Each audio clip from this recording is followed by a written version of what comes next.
নিজৰ নিজৰ এজেণ্ডা আছে সকলোৰে এজেণ্ডাই কাম কৰিব UPPLৰ এজেণ্ডা কি আছিলে 2015 চনত UPPLক UG ব্ৰহ্ম ডাঙৰীয়াই যেতিয়া জন্ম দিছিলে তেতিয়া BTR অঞ্চলত মানুহবিলাকে থাকিবলৈ পৰা পৰিৱেশ নাই বুলি বহুতে এৰি গৈছিলে তেতিয়া হত্যা হিংসা বিভিন্ন পৰিৱেশ BTR অঞ্চলটোত মানে জুৰুলা কৰি পেলাইছিলে আৰু মানুহৰ মুখত হাঁহি নাইকিয়া হৈছিলে তেতিয়া UG ব্ৰহ্ম ডাঙৰীয়াই এটা ৰাজনৈতিক সংগ্ৰাম আৰম্ভ কৰিলে তাত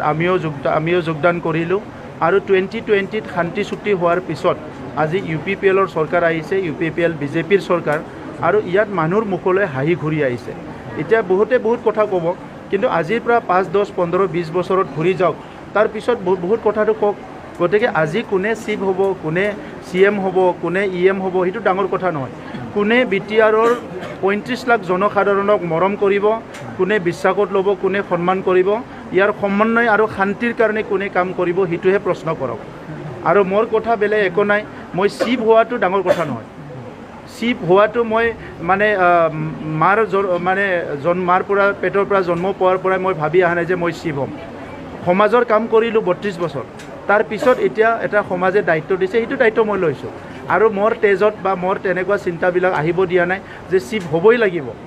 এইটো দলে সিদ্ধান্ত কৰিব নিজৰ দলে সিদ্ধান্ত কৰিব গতিকে কোনে কি এজেণ্ডা আছে এইটো নিজে ৰাখক ৰাইজে ঠিক কৰিব কিন্তু BTR অঞ্চলত যিহেতু যোৱা 30টা 40টা বছৰত ইমান বেয়া পৰিৱেশ আছিলে এই পৰিৱেশটো ঘূৰাই আনাত প্ৰধানমন্ত্ৰী নৰেন্দ্ৰ মোদী ডাঙৰীয়া গৃহমন্ত্ৰী অমিত শ্বাহ ডাঙৰীয়া আৰু অসমৰ মুখ্যমন্ত্ৰী ডক্টৰ হিমন্ত বিশ্ব শৰ্মা ডাঙৰীয়া ডাইৰেক্টলি ইয়াত মানে বহুতখিনি চেষ্টা কৰি পেলাই আৰু আমাৰ যিটো সংগ্ৰামীসকল আছিলে এই পৰিৱেশটো আজি আহিছে গতিকে মোৰ একদম প্ৰাইম সবচে ডাঙৰ এজেণ্ডাই হৈছে BTR অঞ্চলত অনাগত দিনত পুনৰ অশান্তি গোষ্ঠীগত সংঘৰ্ষ বা জাতি জনগোষ্ঠীৰ মাজত যিটো সমন্বয় ঘূৰি আহিছে এইটো কোনোবা ধ্বংস কৰিব বিচাৰিলে এইটো কেতিয়াও দিয়া নহ'ব ইয়াৰ কাৰণে আমি কাম কৰি যাম